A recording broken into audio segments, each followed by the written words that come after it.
আহলে কি খবিস, আহলে ওমা আব্দুর রাজ্জাক বিন ইউসুফ নাম কি, নাম দেখেন কি সুন্দর, আব্দুর রাজ্জাক বিন ইউসুফ, কি চমৎকার নাম, চমৎকার।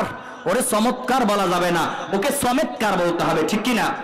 ও কয় আমার দয়াল নবীজির সামনে নাকি যতবার জিবরাইল আমিন আইছে ততবার নাকি জিবরাইল আমিন বলেছে ইয়া রাসূলুল্লাহ আপনি মিসওয়াক করেন, আপনি মিসওয়াক করেন, আপনি মিসওয়াক করেন। বলে কেন?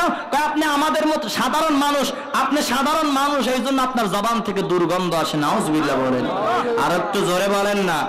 ও নবীর আশিকের দল, যেই দয়াল নবী যখন মা আমিনার পেটে ছিল, মা আমিনা জবান থেকে থুতু মোবারক যখন ফেলতো, ওই থুতু থেকে পর্যন্ত মিশক আম্বরে ঘ্রাণ বের হতো। সুবহানাল্লাহ বলে।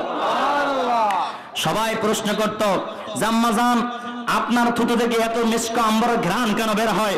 মা আমিনা ডাক দিয়ে বলেছিল যে আমার থুতু থেকে মিশক আম্বরে ঘ্রাণ বের হচ্ছে না, আমার পেটে যে আছে তার কারণে আমার থুতু পর্যন্ত মিশক আম্বরে ঘ্রাণ হয়ে গেছে। জোরে বলেন না সুবহানাল্লাহ, আর একটু জোরে বলেন। তাহলে আমার দয়াল নবীর জবান থেকে যারা দুর্গন্ধর হাদিস খুঁজে পায়, দুর্গন্ধ বের হয়, তো এই হাদিস যারা খুঁজে পায় ওরা আরে কিছু হোক অন্তত মুসলমান হতে পারে না, হতে পারে না। জোরে বলেন ঠিক কিনা? এরা ইহুদি খ্রিস্টানদের এজেন্ডা বাংলার জমিনে বাস্তবায়ন করতে চায়।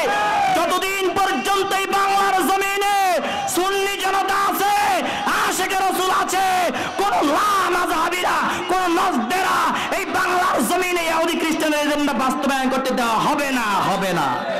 জোরে বলেন ঠিক কিনা? বে ঠিক। ওই সমস্ত লামাযহাবী, আহলে হাদিস, আহলে খবিশ এবং নজদে যারা আমার দয়াল নবীজিকে সাধারণ মানুষ বলে, আমার দয়াল নবীজিকে যারা মাটির তৈরি বলে, ওদের দাঁত ভাঙা জবাব দিতে কে কে রাজি আছো? ডান হাত তুলে লাগে দেখায় দাও।